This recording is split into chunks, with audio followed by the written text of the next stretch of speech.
Hey guys, today I have a STB-1 game for you on Sand River.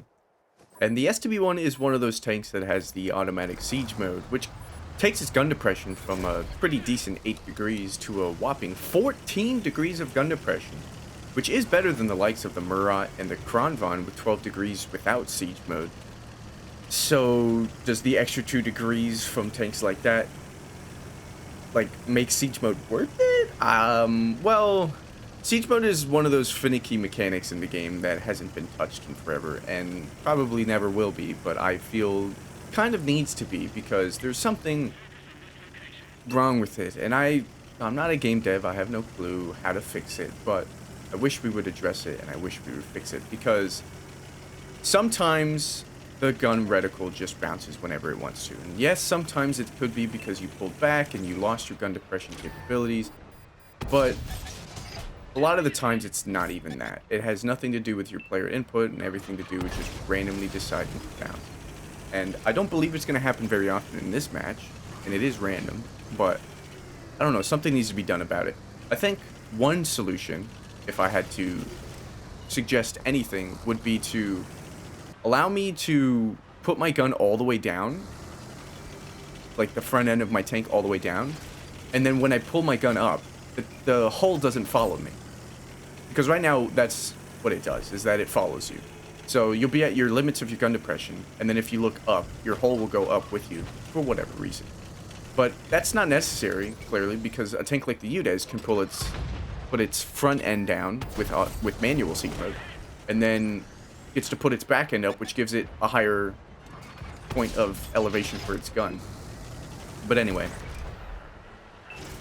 besides the automatic siege mode problems that will occur from time to time, the tank is relatively good, and we're going to take it on one of my favorite spots on Sand River for tanks with gun depression, and that is this ridge here, because we get to just look down this entire lane with our armor at its best against tanks down in this divot. And there's a handful of risks here. You can get shot from the left, which is why I keep looking left. There's a 430U over there who could get shots into me if he looks this way. And he does. He does finally get a shot into me. And to that I say, how dare you, sir? He gets tracked and I set him on fire. Let's go. We're already at 3,400 damage with that fire. Just in this spot alone, and it's 12 versus 12 already. So, pretty good, pretty good. We did get to eat up that E4. We pinned the front of that Italian tank destroyer. We spot that guy up, and he immediately explodes. And this kind of position is a very strong aggressive position, especially if they do have tanks slowly driving up to you. But it's now over. We've utilized it with 3 minutes in the battle. But back to the tank itself. It's a quite good tank in my opinion, and one of my favorites. It's just siege mode is so off-putting. On top of the fact that some tanks in this game have surpassed what some believe to be its identity, and I would argue with that as well. Tanks like the T95V6 has a 400 alpha gun, and relatively close and relatively the same DPM, and the M48 120mm actually has better DPM with 3000 base DPM on a 400 alpha gun, which also just puts the patent to shame. But regardless of that, those are 400 alpha guns and they're American tanks. But there's even, a 320 alpha gun that on the T62A is their best 320 alpha gun for the Russian mediums, and it's at above 3000. And that's fine. It's 320 alpha, so it's somewhat less comparable to the STB-1, but what is more comparable to the STB-1 is, of course, the 122mm we gave to the 430, which gave it 390 alpha, and it has like 3077 base DPM. So this thing's sitting at 2925, which is one of the highest, but again, obviously, it's not above 3000, and there's a handful of mediums that are. Now, on the other end, you do have tanks like the CS63, which just got a heavy DPM nerf with 390 alpha. So this is still one of the kings of 390 alpha DPM. But of course it comes with the caveat of, automatic siege mode. which can work for you sometimes and which sometimes can work against you. But right now we're making great use of it, and I'm at 5,200 damage, and we've really just hit all of our shots against some pretty scary tanks. And we're making use of the back line since we have a medium rushing forward, and we know they have a terrain up there. Don't want to really rush forward yet. It is 9-6, so I'm kind of getting worried that I'm going to get robbed of damage if I don't make a play here. But I see that they're also pushing into our base from 2 different angles, so I'm going to help the 416 with the ship barn, I think. But he gets taken out by the WZ-120, and I go, okay, no longer do I want to help that guy fight the 4005. I want to move and go and assist the team at the cap. And so that's what I'm going to do.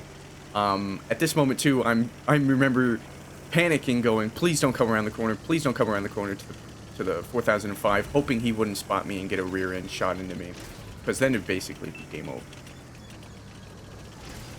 But back to talking about the STB-1, I do think it is one of my favorite tanks, but I rarely play it because of the automatic siege mode, and it's just a shame. It really is just a shame, because I think it's a very strong tank if the game didn't randomly screw you over. And like I said, in this match, it doesn't seem to really be doing that to me too much. And even though we missed the shot on the 4005 when he was spotted, we do hit it when he's undetected, and we still go for some more pixel shots, hoping he gives us more. And I believe he is going to drive up and give us one more. So we're sitting at 63-65 now, and he's finally taken out. And I realize my team's kind of pushing the north. We're kind of pushing the dueling dunes, I believe it's called on the minimap. And so I'm going to make a push into one of the only spots that my team is not, and that is up the 4 line here, and try and get side shots into that tank destroyer, which is a Ruthless, hoping that he is looking obviously towards my cap circle, and I can kind of drive up right behind him. I know the terrain was at the dueling dune, but the heavy tank is right there, and he's not spotted yet. So I presume the terrain moved positions to A7. And I believe, yep, there's a fire, or a shot fired, that kind of confirms to me that someone is there. And since a Centurion just died, without, you know, the tank in the top right being spotted, that means to me that it is the terrain. So I'm going to use this hill to cover me from the terrain, and hopefully get side shots into the Ruthless.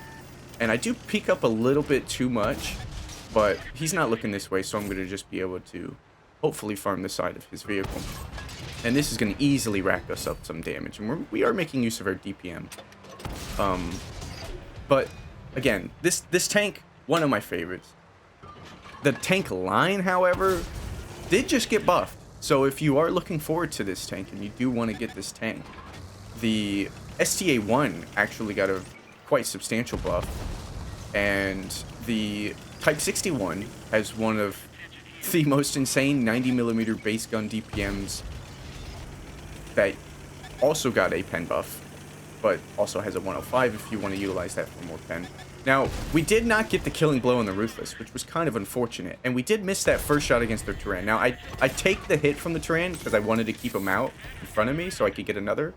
But had we gotten the killing blow on the Ruthless and hit our first shot in the terrain, we would have gotten 9,400 damage, but we only squeak out 8.7 thousand.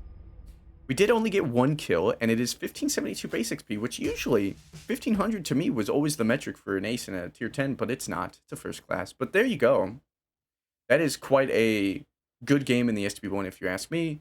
Utilize the gun depression at its fullest at the beginning of the game, and we utilize our DPM against the Ruthless to punish him in the side.